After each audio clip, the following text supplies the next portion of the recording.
in Pharmaceuticals in association with Higher Secondary Principals Forum.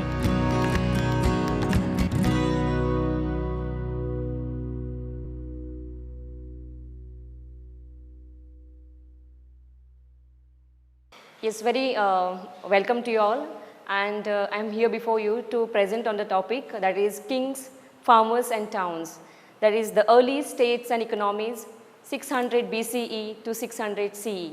Okay, so as this lesson is dealing with the kings, farmers and towns, that is 600 BCE to 600 CE.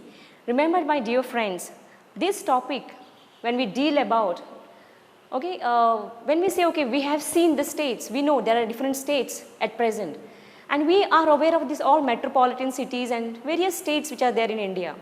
But remember, when we talk about these things, even in ancient period of time, that is immediately after this decline of Harappan civilization, which you may have learnt earlier in the first lesson, after the decline of Harappan civilization, around 1500 years, there was not much reference to the ancient history. But remember, it was in 6th century BC, it was said that it was a turning point in Indian history. Ancient Indian history was revealed, it was revealed to the world. My dear friends, these cities and states now which we see, I feel these are not at all that much in a vast expansion as compared to the ancient cities. Ancient cities incorporated not only one state which we see now, but remember, earlier ancient states were the amalgamation of around 2-3 states together. Just imagine how these kings may have ruled over such a vast cities and vast states. Yes, this is what we are going to learn in this lesson, that is kings, farmers and towns, early economies. When we are talking about early economies, remember my friends, it is early economies when we are talking about there was an expansion of coins. Coins were used, currency was used by the people in ancient period of time. Not only that we are using currency, we are using digital economy, no doubt now, but remember these coins were used by the people earlier in ancient period of time. So these economy, then how this economy could prosper because of these coins, and what type of metal was used for the coins? It was copper, it was even gold coins. Just imagine people in ancient period of time for day-to-day transaction, what they were making use of? Obviously they were making use of gold coins, which we hardly can make use of. So even remember in this lesson what are we going to deal is, we are going to deal about the Mahajanapadas. Now what is Mahajanapadas? Mahajanapadas were the biggest cities, biggest states, and altogether there were around 16 Mahajanapadas. Total 16 Mahajanapadas, the bigger and the bigger cities and the states. As I have said, not only one state of today, if we take into consideration, remember there was an amalgamation, combination of 2-3 states together. For example, I will give you the example of Magadha. Magadha was such a Mahajanapada, the most powerful Mahajanapada. Among these 16 Mahajanapadas was Magadha. And remember friends, Magadha, if we see in today's situation, present day scenario of Indian states, Magadha was a part of the present day Orissa, present day Bihar, and even the parts of West Bengal. Even some regions of Nepal was also included in Magadha. So that was the vastness of this Mahajanapada, that was Magadha. So there were total 16 Mahajanapadas. We are going to learn in detail how it developed, how it emerged, who were the rulers who were ruling over these Mahajanapadas, which were those other 16 Mahajanapadas. So these were the cities and the states of the ancient period of time. The coins which I have said is, even Kushanas and many rulers, they had issued, even Gupta rulers had issued these gold coins, and for day-to-day transaction, people were making use of the gold coins. No doubt, why this expansion could take place? This expansion was possible because of the use of iron, and iron was found in abundance in the iron mines which were located in the regions of Magadha. Magadha is present in Bihar. Even as iron mines were in abundance, iron was basically used for agricultural activities, iron was used for producing of different tools, and those tools were used for preparing weapons, okay, as well as this iron was used for preparing not only weapons but also these tools which were used in agricultural activities. So due to the agricultural activities, what happened? There was a lot of expansion. much more development. People settled. Earlier people, those who were pastoralists, just they were like nomads moving from one place to another, so to say. But they settled down in these regions, in these cities. That's why it is Mahajanapadas. So agriculture prospered. Then even here we are referring to the inscriptions. Okay, inscriptions, remember, when this prosperity was seen in Indian scenario, there was even how these things were recorded. These things were recorded in form of inscriptions. Scribes were appointed to write on the stones. Just imagine, just think of it, my dear students. Just imagine people were appointed to write on the stones. Here sometimes it becomes very difficult for us even to type this key on the laptop. It becomes very difficult for us to write and do some literature work. Even it becomes very difficult for us even to write on a notebook and go ahead and go learning, writing, doing this work. But imagine when it is so easy for us to write on the paper, even type on the laptop, but just think of those scribes, think of those people who had recorded such a vastness of this Indian scenario, the ancient glory. It was recorded in form of the inscriptions. Inscriptions which were written on the stones, the stone pillars, the stone rock surfaces. I will show you the pictures further, like how these inscriptions were engraved on the stones and on the rocks. So these texts, even text, remember, when you are talking about text, there is a reference to Arthashastra. As we know that you as a students, you must be learning economics. But the base of economics in ancient period of time, it was Arthashastra, which was written by Kautilya. Okay, so that very, very valuable text, even Vedas, basically Rig Veda. Then such other texts like Panchatantra, you may have read such stories in your childhood, Panchatantra stories, which gives a lot of moral boost, so to say. And these stories are loaded with the moral stories and moral ideas and ideologies. So these Panchatantra books, these Jataka tales, okay, which reveals the life of Buddha. Jataka tales, Panchatantra, Arthashastra, Megasthenes Indica. So all these texts were also written, and it was a very great literature source in the ancient period of time. Even we are referring to this, in this lesson we will be dealing like how these two religions, that is Buddhism and Jainism, also have given rise to this development and the changes which came in society. That is about Buddhism and Jainism. Then at last I am referring to these two terms. It is one name is Princeps and one term it is Piyadasi. Remember Princeps, he was James Princeps, who was a officer of East India Company who came to India, and it is said that he was the one who was much more interested, and he gave keen interest in deciphering the earliest scripts of India. Remember, earliest scripts which we may not be aware of these scripts, which we won't be able to decipher it. Okay, such scripts like Brahmi and Kharoshti. So he was James Princeps. He deciphered this script, that is Brahmi and Kharoshti, and he was the one, when he deciphered. What is deciphering? Giving meaning to it. So when he read this inscription, he gave meaning to it. So he deciphered it, and that Brahmi Kharoshti script, after deciphering it, it has revealed a lot about ancient history and the depth and the glory of ancient period of time, and basically revealing a lot about Mahajanapadas. And he has also given a meaning to this word, that is Piyadasi. Piyadasi means pleasant to behold. And basically this title was given to Emperor Ashoka. Even Devanam Priya, even that was another title which was given to Ashoka. So these scripts which were written in Brahmi, then the Prakrit, all these, then the Prakrit language, Kharoshti scripts, these are revealed by Princeps. That's why we are referring to Princeps and Priyadasi. So these are the things which we are going to learn in detail in this lesson, that is farmers, kings, farmers and towns. Okay, dealing with the question, before the question I'll just let you know about these 16 Mahajanapadas here, where Kamboja, Gandhara, Kuru, Shurasena, Matsya, Avanti, Chaitya, Vatsa, Panchala, Koshala, Malla, Vrichi, also called as Vajji, Kashi. Here we are talking about the most powerful Mahajanapada, that is Magadha. Anga and Asaka. So these were the main 16 Mahajanapadas of 600 BCE to 600 CE. So first question, here I have done this PPT for this so that it will help you very well to even locate the question and the points which are based on this, the question, main points related to the question. First question is, why 6th century BC is regarded as the turning point in early Indian history? Remember, as I have told you earlier, like in this lesson, we are revealing the glory of the ancient period of time. So it is the 6th century BCE that was called as a turning point. Why? Because it is an era associated with early states and cities.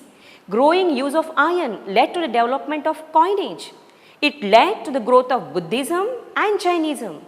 There is a reference to 16 states as Mahajanapadas, which I had shown you in earlier slide. The list of Mahajanapadas include Vajji, Magadha, Koshala, Kuru, Panchala, Gandhara and Avanti. And the main were, the most powerful was Magadha. Okay, these are the coins, punchmark coins, which were used at that period of time. As we know, this Buddhism and Jainism propagated by Lord Mahavir and Gautam Buddha. Next question, how were Mahajanapadas ruled? So who were the rulers who ruled over these Mahajanapadas? Here that picture which depicts, it's related to the Dharma Sutras, okay, Dharma Sutras. I'll come to this point, Dharma Sutras. Mahajanapadas were ruled by the kings known as Ganas and Sanghas, that is oligarchies. Even Vardhaman Mahavir and Gautam Buddha, they were belonging to Gana and Sangha. Power was shared by the number of men called as Rajas. Early Mahajanapadas had a fortified capital city.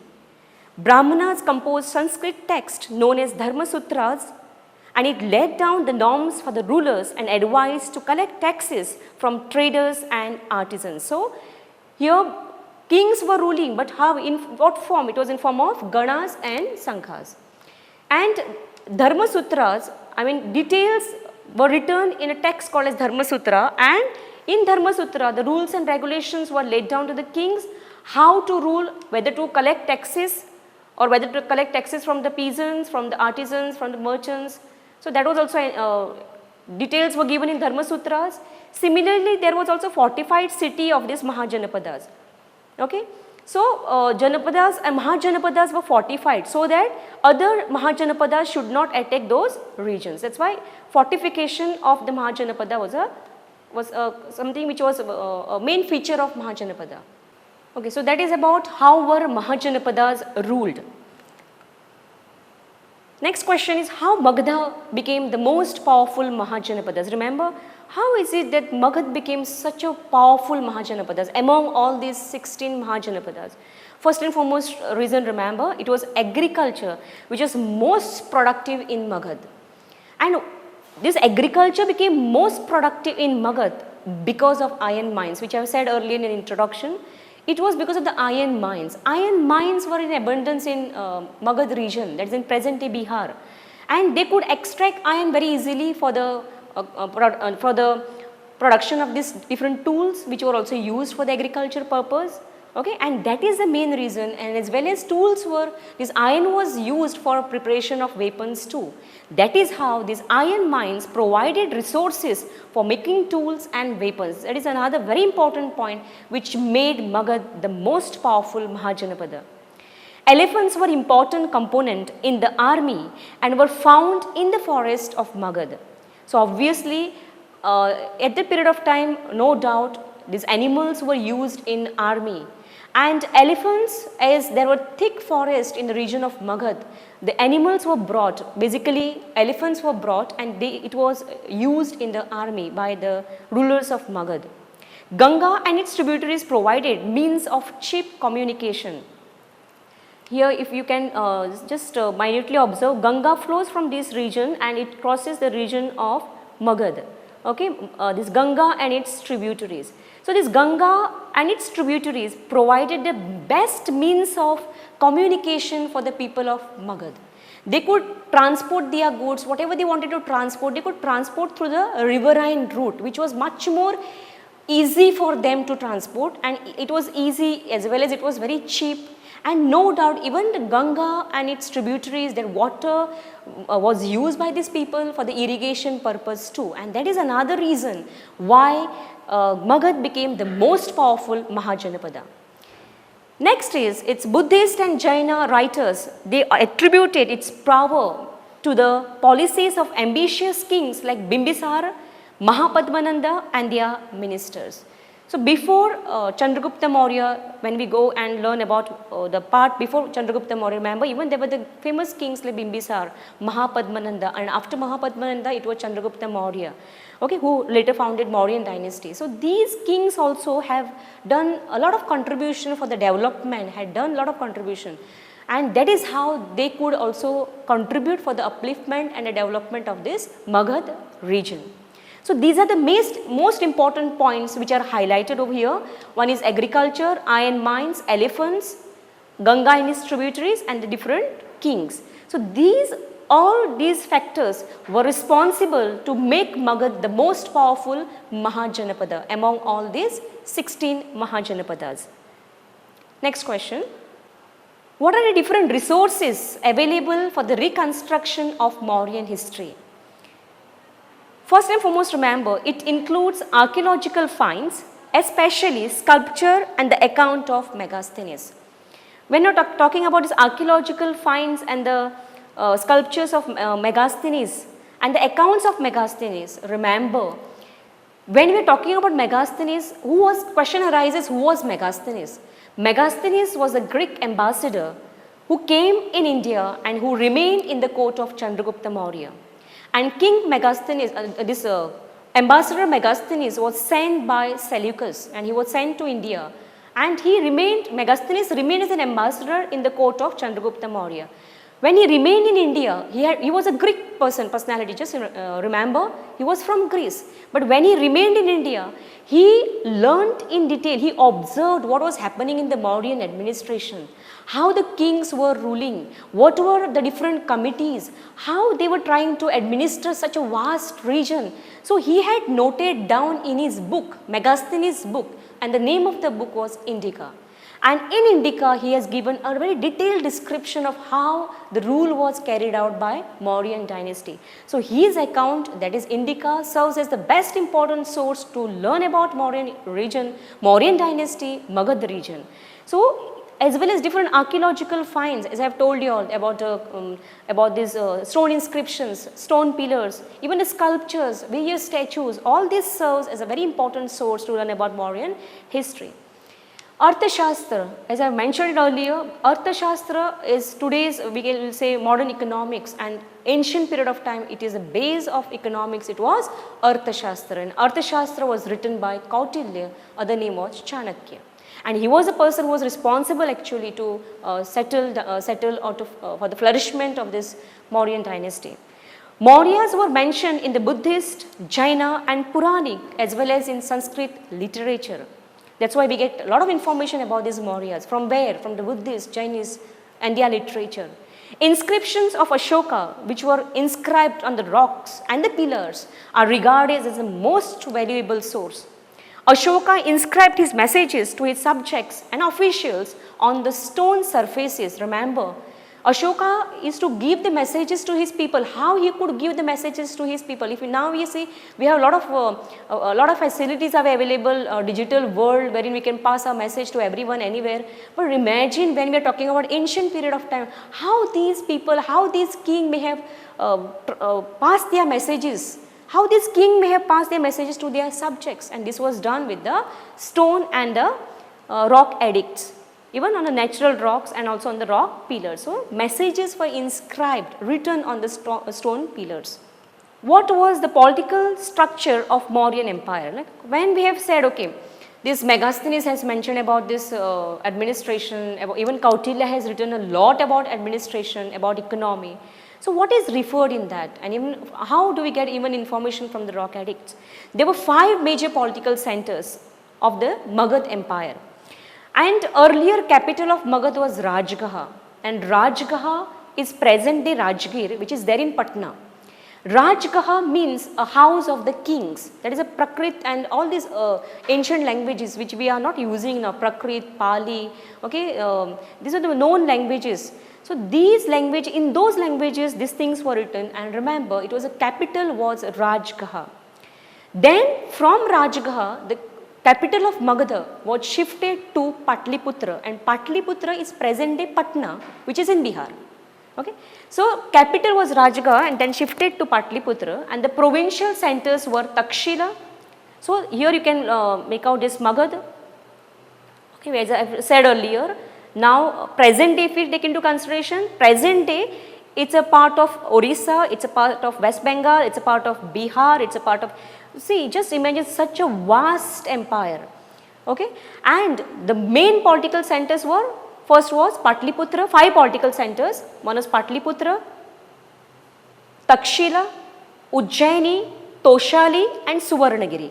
When we are talking about Suvarnagiri, Suvarnagiri obviously it's in part of Karnataka.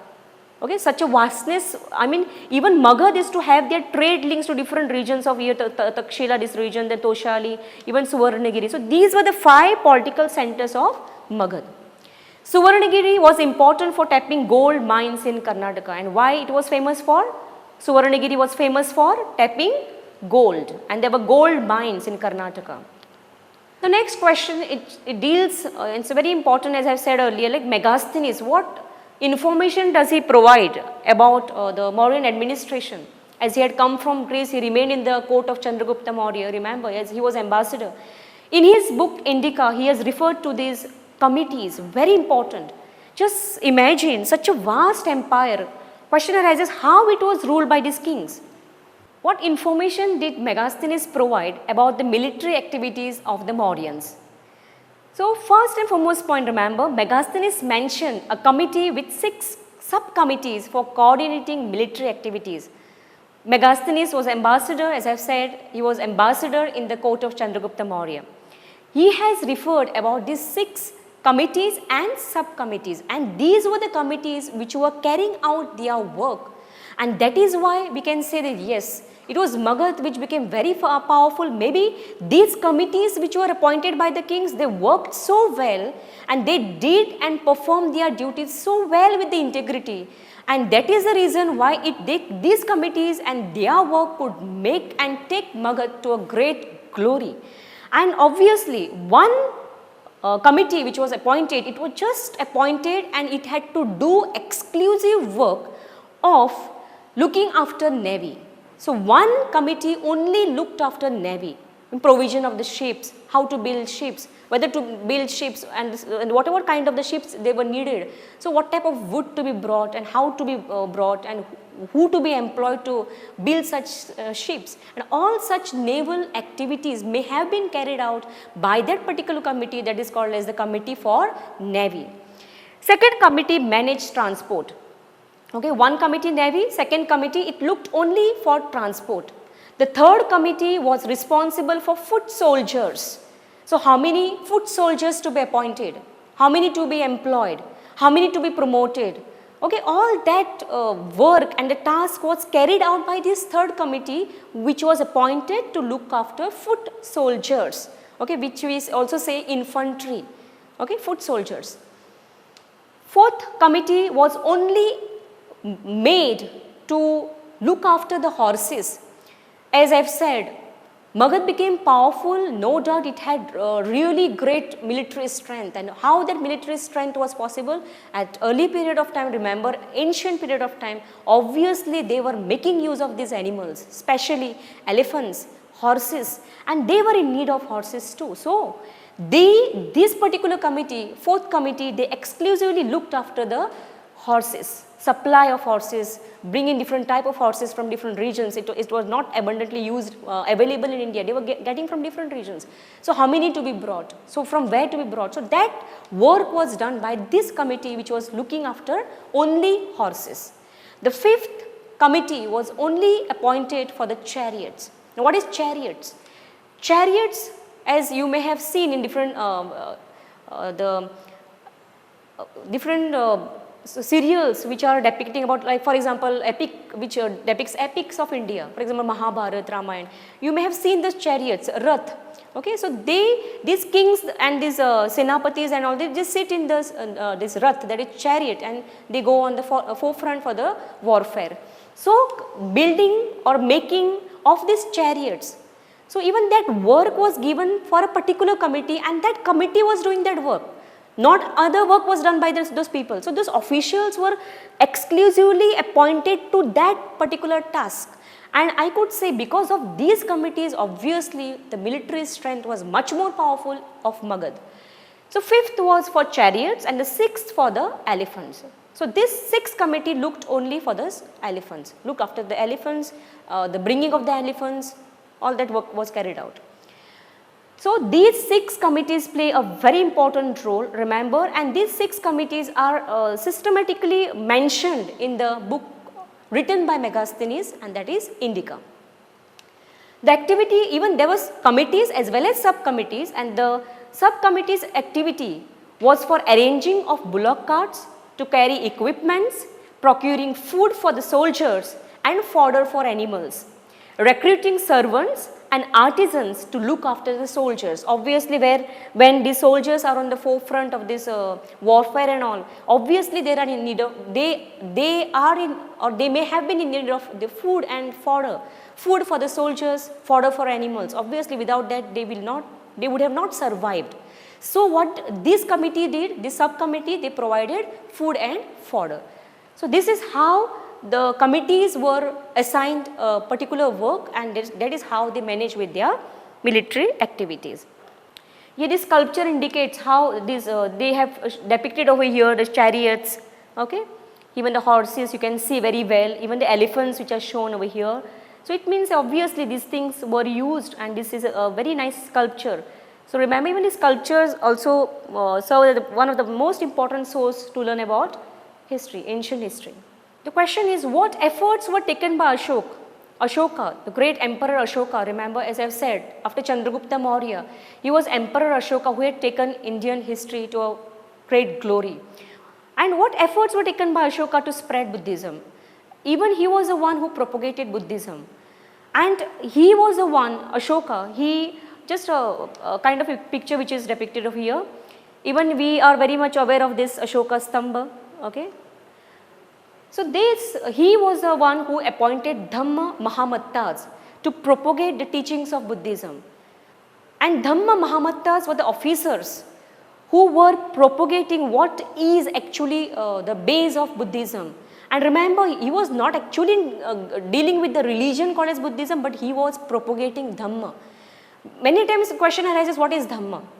Dhamma is nothing but the way of living. For example, every day we may belong to any religion, but we have a human personality, we are the human beings. We should know how to behave, how to respect others, how to behave with others.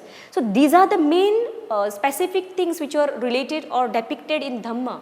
And Dhamma were the main principles of teachings of Buddha. Okay? So he propagated that Dhamma, and he appointed Dhamma Mahamattas, the officers, for the propagation and popularity of the teachings of Lord Buddha. So Dhamma Mahamattas were appointed, and the messages of the teachings of this Dhamma were inscribed on the stones and stone pillars and rocks. Okay, here is the beautiful image of the stone pillar, stone rocks. Okay, here is a stone pillar which you all are aware of. Here you can say Dhamma Chakra, which is also said as Ashoka Chakra, but remember it is Dhamma Chakra also. And here you can see this stone and the rock inscriptions. I was I would like to say I was really fortunate that last summer vacation I could visit this particular place. It's in Gujarat, and Girnar inscriptions. And these now it is protected, but remember, otherwise many regions these inscriptions are not known. People are not knowing what is written over there, so it is just lying sometimes just in open areas. But now these things are protected by ASI, that is Archaeological Survey of India, and this is a depiction of Girnar rock edicts. Here just imagine, one line by line they have inscribed the messages, okay, They have inscribed the messages, and these are inscribed where? On the rocks. That's why I say, when it becomes very difficult for us to write on the paper, write on the books, or write on the notebook, just imagine these were the scribes who were writing on the rocks. Okay, and obviously they had to write in such a way that there should not be any scribbling in between, because if they had to break a stone, obviously they could not take another one, such a big stone. Okay, so they had to be very much minute in writing, and a lot of care had to be taken. So this was done by scribes who were appointed by the kings to write on the rocks. So this is how Emperor Ashoka, he tried to pass on the messages to the people by writing on the rock surfaces as well as on the stone pillars. Here this it depicts like different major rock edicts and minor rock edicts which were issued by Ashoka. And remember, when we are talking about rock edicts, there were main very important 13 rock edicts of Ashoka, and these all 13 rock edicts, it highlights like how we should be benevolent to the society. He has given only such messages like how we should be, how we should behave with others as a human being, how we should treat others, like why we should not go on killing animals. So he was the one who propagated ahimsa. Okay, he did not favor himsa, but it is ahimsa, it is non-violence. So these concepts of non-violence, ahimsa, it comes from ancient period of time by the teachings of Buddha, by the teachings of Jaina, and later on Buddha's philosophy, which was also taken in consideration by the very famous personality, famous ruler, he was Ashoka. So he had issued all these edicts, giving messages to his people, to his subjects, the non-killing. Even he also had inscribed saying that okay, the trees also should be planted near the roadside. Just imagine, so considering and giving importance to nature, and that is what we are learning now. Obviously, we should take care of nature, no doubt, otherwise we know how nature takes care of us. So, it is rock edicts, wherein talking about ahimsa, the good messages of Dhamma, how to behave, how one human being should behave with others. So, here this depicts different major rock edicts, which are seen in the triangle form, highlighted with the red color. These are major rock edicts issued by Ashoka, okay, and minor rock edicts which are shown in the square form. Okay, these are minor rock edicts, and many regions, even famous was Maski rock edict. Okay, so these are the minor rock edicts issued by Ashoka. So see, just imagine the vastness of the empire. That's why he was, no doubt, that's why Ashoka was called as a great emperor of the ancient period of time. And the circular shape, it's depicts pillar inscriptions. So rock edicts and pillar inscriptions, these are different places wherein he had put these pillar inscriptions and the rock edicts. These edicts were found in such different variety of the places, various places. So as I have said earlier, that Dhamma, remember when we say Dhamma, as I have almost told you what is Dhamma, Dhamma was a state religious policy of Emperor Ashoka. Now why do we have to learn about Dhamma? Because Ashoka himself had taken that as a state religious policy. Okay, so what is actual meaning of Dhamma? Dhamma includes respect towards elders, generosity towards Brahmins and those who renounced worldly life. So we have to respect others, respect everyone. Respect for the religion, not only religion of our own, but respecting religion of everyone. So respect for religion, tradition other than one's own. Dhamma was a principle used by Ashoka to uphold his empire together. And here you can see this Dhamma wheel. Okay, this is called Dhamma wheel, and also now known as Ashokan wheel if you see that Ashokan pillar. Okay. So this is what is the meaning of Dhamma. Next question deals with the divine kingship theory. Say when we are referring to Mauryan rulers, at the same period of time in 6th century BC, there were different other rulers also who had ruled over India. For example, Kushanas. Even in southern parts, there were famous rulers were Satavahanas. Then even deep down if you come, then Cheras, Cholas, Pandyas. but even Satavahanas, Rashtrakutas, but the most famous who were also at that period of time when this Mauryan dynasty was at a glory, that was Kushana rulers. And Kushana rulers, you know, the very famous ruler was Kanishka, and these Kushanas were much more highlighted in this particular lesson because of their the divine kingship theory or the kingship theory which they had taken. So we will discuss in detail what was the kingship theory of Kushanas. One of the means of claiming high status was to identify with the variety of deities. Kushanas considered themselves God and adopted the title Devaputra, the son of God. This is very important for you all. Remember, who were the one who had adopted the title Devaputra? As I have said, Ashoka was given title as Devanam Priya. Okay, Piyadasi. Similarly, Kushana rulers had adopted title, and what was the title? It was son of God, that is Devaputra. The kingship theory was best used by the Kushanas, and it's evident from their coins and sculpture. So how do we come to know that they had used this divine kingship theory with the coins? Because even it is said that one side they used to show, king's face was depicted on the coin because it was punch mark coin. Their face was depicted on side of the coin, or the images were depicted. Even the main title was depicted on the coins. And other side, even there was a idol of these different god and goddesses. Okay, so this indicated they had also taken the title of divine kingship theory. So they were relating themselves with the god. Even as it is said, son of God, Devaputra means what? Yes, these are the kings who are sent on earth by whom? By God to rule over the people. So looking at this title, Devaputra, people gave them much more importance. People were benevolent to them. People respected them and accepted all their rules and regulations. Why? Even looking at this title called as Devaputra. So the kingship theory was best used, and as I have said, it was also depicted in form of the coins as well as in the sculpture. Next is statues of Kushana rulers have been found installed in the shrine at Mat near Mathura, and Mathura is in present day UP. Okay, so these shrines, these idols which were actually of the kings, and these kings' idols, these statues are also seen in the temples. So what it means? They were worshipping these kings. So Kushana kings the idols were also worshipped. There were the different shrines at Mat near Mathura as well as in Afghanistan. Okay, now we say okay, it is a different country, but remember that was also part of this Indian subcontinent. Okay, I hope this Devaputra, you have to remember this Devaputra, that is a title which was taken by Kushana rulers. Next is, how is the history of Gupta rulers reconstructed? When we have seen earlier the history of Mauryan rulers, don't get confused, Mauryan rulers, the very famous rulers were Chandragupta Maurya as well as Ashoka, and here we are dealing with the Gupta rulers.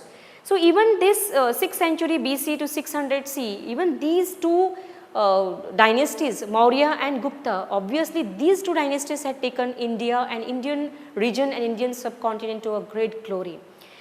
How is the history of Gupta rulers reconstructed? History of the Gupta rulers is reconstructed from the literature, from the coins and from the inscriptions. I have told you what are the inscriptions, inscribed on the stones, inscribed on the maybe on the metal, okay, inscriptions on the metal, maybe on the copper. So literature, coins and inscriptions. So referring to literature, coins and inscriptions, we get a lot of information about the Gupta rulers. So these are the primary sources, their own literature. For example, prashastis, which will come to it, coins and inscriptions.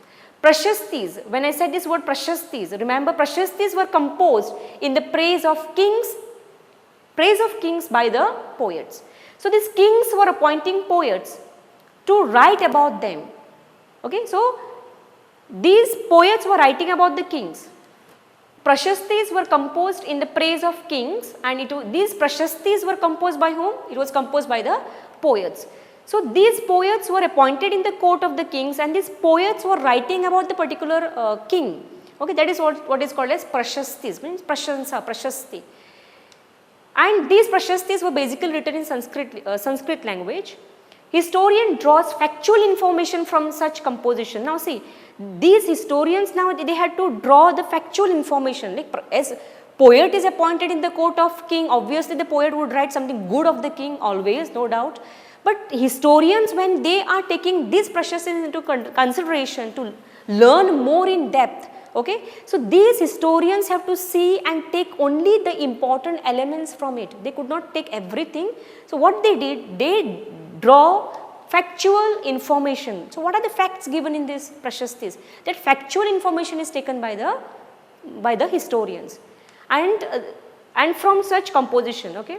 So historians draws factual information from such composition. Which composition? Prashastis. What are Prashastis? Written in the praise of kings. By whom it was written? By the poets. Prayaga Prashasti, very important to learn. It is Prayaga Prashasti, also called as Allahabad pillar inscription, which was written by Harisena. And this gives a detailed information about a very famous ruler of this Gupta dynasty. He was Samudragupta.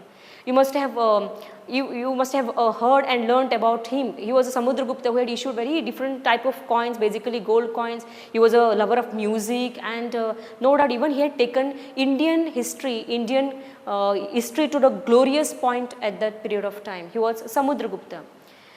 So Prayag Prashasti, Allahabad pillar inscription, was composed in Sanskrit by Harisena, the court poet of Samudragupta, the most powerful Gupta ruler in the 4th century CE. And here you can see few coins, okay, gold coins issued by Gupta dynasty, okay.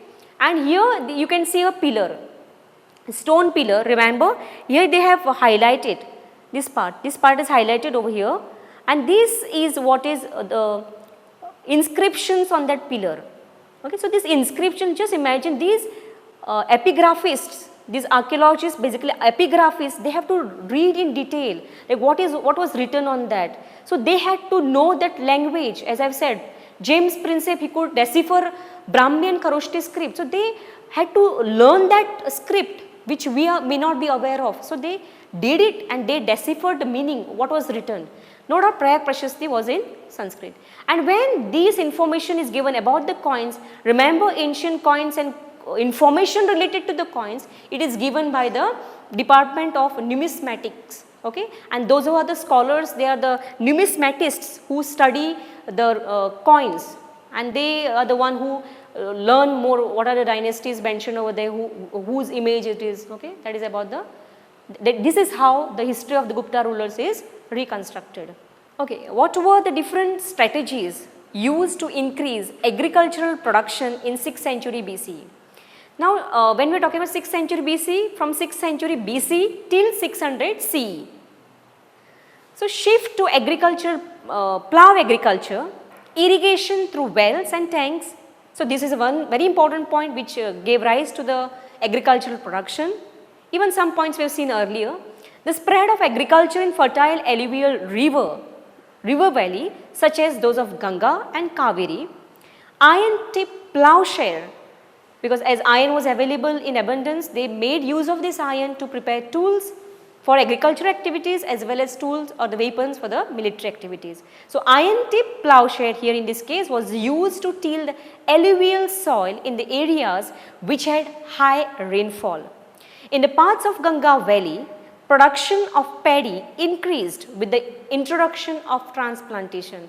So, I will say okay, they were just taking from one region, then again they were planting in a different the region which was alluvial fertile soil. So, this is how they did and they continued with the agricultural activities, and that is how they prospered. And no doubt even taxes were imposed on agricultural this produce, even on the trade, and this is how they have increased with the different strategies. Next question is, examine the rural society in 6th century BC in India, 6th century to 6th century BC to 6th century CE. There is a reference to agricultural labours. Small peasants as well as large landholders were seen in the rural areas. Even there was a reference to Gahapati, and Gahapati was a term used in Pali text to designate landlord.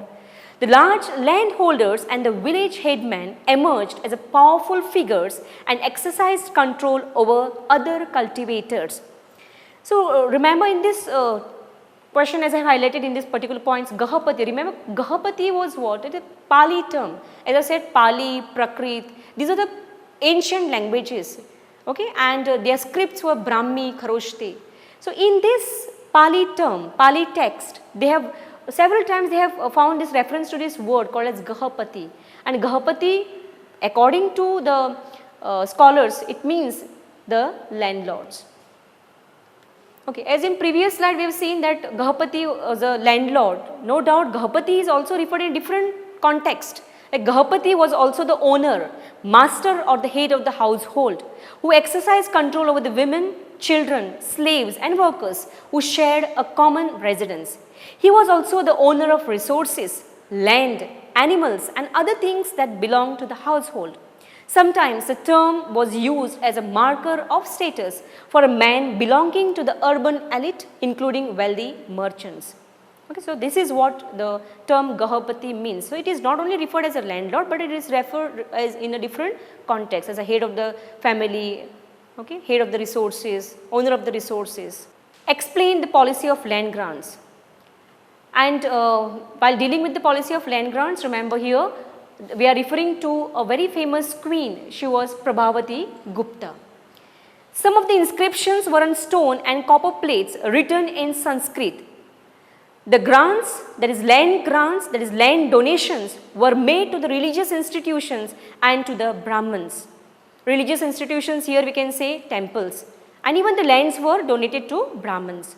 Only lady to grant land was Prabhavati Gupta, the daughter of Chandragupta II, who was then married to Vakataka family.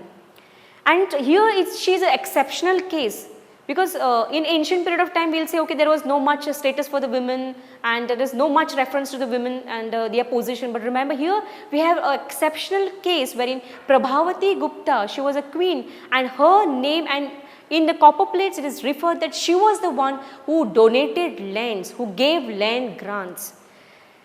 Land grants was a part of a strategy adopted by the ruling lineage to extend agriculture to the new area. So why lands were granted? Why lands were donated? One, we have seen the lands were donated so that they could build a religious institution. Okay? And other reason why lands were donated, obviously for the expansion of agriculture, so that once the land is donated, people could begin with the agricultural activities in those particular regions. Lands were indicative of weakening political power as kings were losing control over Samantas.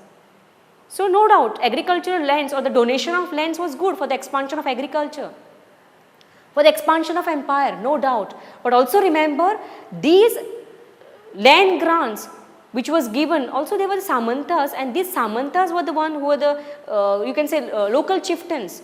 So when these lands were donated to them, they became much more powerful, and local chieftains who were serving earlier kings in a time of warfare, these Samantas themselves started becoming much more powerful, and sometimes kings is to find that yes, they were also the rivalries to the king, who Samantas.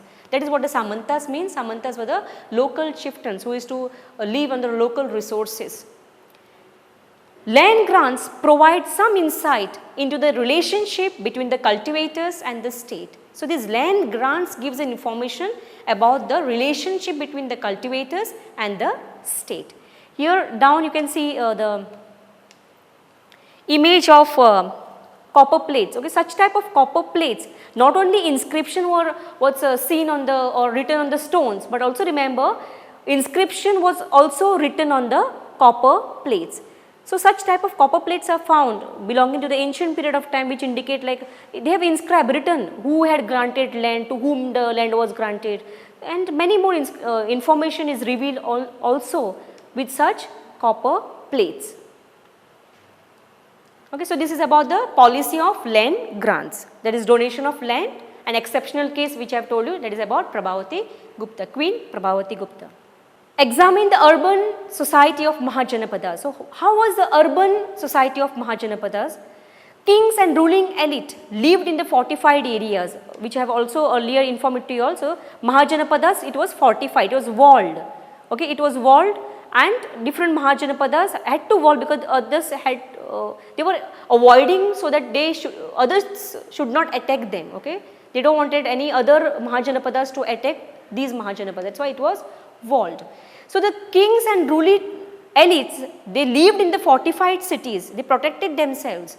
Fine pottery, bowls, dishes with a glossy finish known as a northern black polished ware was used by the rich people, and they were living in that particular region of urban region. Ornaments, tools, weapons, vessels, figurines made up of wide range of materials such as gold, silver, copper, bronze, ivory, glass, shell and terracotta. Terracotta is a clay. Ivory, you know, that's elephant ivory. Okay. So, these things were the items made up of ivories were also found in these regions of urban society, urban regions of Mahajanapadas. Inscriptions refer to the people including washing folk. Now, who were the other people who were living in this urban area? They were the washing folk, weavers, scribes, carpenters, potters, goldsmiths, blacksmiths, officials, religious teachers, merchants and the kings. All these they were residing in this Mahajanapada and the urban regions of Mahajanapadas. Guilds and Shrenis. Now, this is very important concept, very important term, guilds or Shrenis. Now, who are the guilds? What is the meaning of guilds and Shrenis? Guilds and Shrenis was an association of traders and merchants. It was an organization, association of whom? It was association of traders and merchants. So, these merchants and traders, obviously they were the one who were managing this trading activities in Mahajanapadas. And they procured, in a sense guilds and Shrenis, they procured raw material, regulated production and marketed the finished products. And because of even this guilds and Shrenis, no doubt, trade flourished during 6th century BC to 600 CE in India. The development of trade in the subcontinent and beyond, that is what is the next question. So, how trade developed? The trade developed through the land and river routes. As I have said, Ganga and its tributaries also provided a best means of route, best means of trade route. Okay? So, trade developed through the land and river routes. It extended over land into the Central Asia and beyond. So, not only that in Indian subcontinent itself it was having that trade links, but remember even they were having the trade links with the Roman Empire too. Trade extended across the Arabian Sea to the east and North Africa and West Asia and through the Bay of Bengal to Southeast Asia and China. Okay? So, even from this region, Bay of Bengal and all, Arabian Sea, they were trading to the different regions. Travelers travelled on foot and with the caravans of bullock carts and pack of animals. Salt, grain, cloth, timber, medicinal plants, etc. was transported.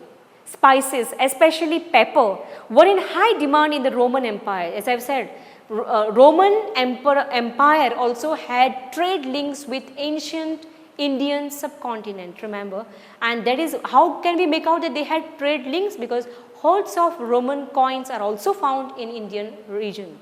Okay. So, spices were in much more demand in the Roman Empire.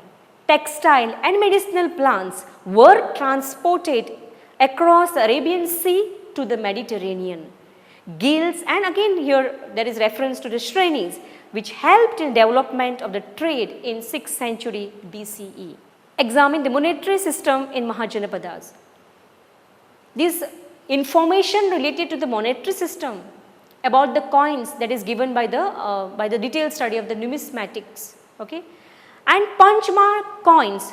So, first point, punchmark coins made up of silver and copper were the earliest to be minted and used. Now, what is punchmark? Wherein the marks are seen on the coins, that is punchmark coins. So, what type of coins were there? Silver as well as copper. It was minted and it was used. Symbols on punchmark coins with specific ruling dynasties including Mauryas suggest that it were issued by the kings. So, looking at the image of the king which is marked on that coin, we can say okay, it was issued by the kings. The first coins to bear the names and the images of the rulers were the first coins, remember, we are talking about first coins to bear the names and images of rulers, and who had issued that? It was issued by the Indo-Greeks, who established control over the northern western part of the subcontinent in 2nd century BCE. So, first people to issue to bear the names and images of the rulers, they were the Indo-Greeks. The first gold coins were issued in the 1st century CE by Kushanas. As we have seen in previous slide, related refer to the Kushana rulers. So, even remember these Kushana rulers had issued gold coins in India. And here you can see some such images of the coins. Okay, it is called a punch mark coins because markings are seen on these coins. So, different metal, gold. Okay. These coins were identical in weights with the coins of Roman emperors and the Parthian and the rulers of Iran. Some of the most spectacular gold coins were issued by the Gupta rulers. So, the most important gold coins are the spectacular coins. Who had issued it? Basically they were the Guptas, and basically it was gold coins. Hoards of common Roman coins have been found from the archaeological sites in South India. Copper coins were issued by the tribal republics of Yodhayas of Punjab and Haryana. Very important, remember, it is not only the kings who are issuing coins, but here we get reference even to the tribal people, tribal republics. Okay, tribal republic, and which was the tribal republic who had issued coins in India, and those were the tribal republics from Punjab and Haryana region. Those were the Yodhayas. So, even Yodhayas as a tribal republics had issued coins in India. So, there is also reference to the merchants and bankers and towns and the people, townspeople who had also issued coins. So, this is a very important topic related to coinage or the financial system or how the monetary system was seen in 6th century BC to 600 CE in India. Variety of the coins you have to remember. This next one, next question. Okay, here is a limitation. Now, when we are coming to almost to the end of the topic, like what are the limitations of the inscription evidence? When we are talking about Prayaga Prashasti, when you are talking about rock edicts, 13 major main rock edicts of Ashok, then even the pillar edicts, pillar inscription, Junagadh rock inscription, then even the Girna rock inscription, and several such Maski and many such rock inscriptions.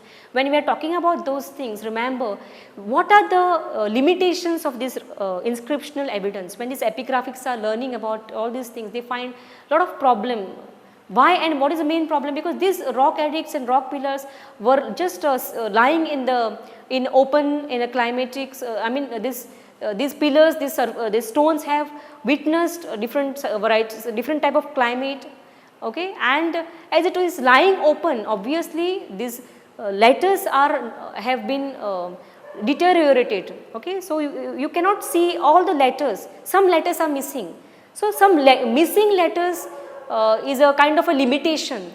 So when these epigraphies are learning like what is inscribed on these inscriptions, so they cannot get the real meaning of this inscription, because why? Missing letters.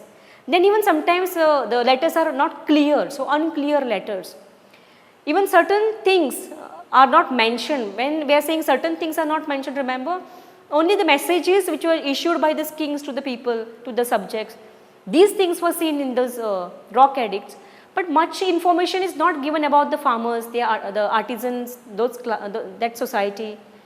So we can say that certain things is not mentioned on these rock edicts, and it is not properly deciphered. Deciphered in the sense one has to give the real meaning, okay, actual meaning of this, what is written on that inscription. So it is not properly deciphered. One has to know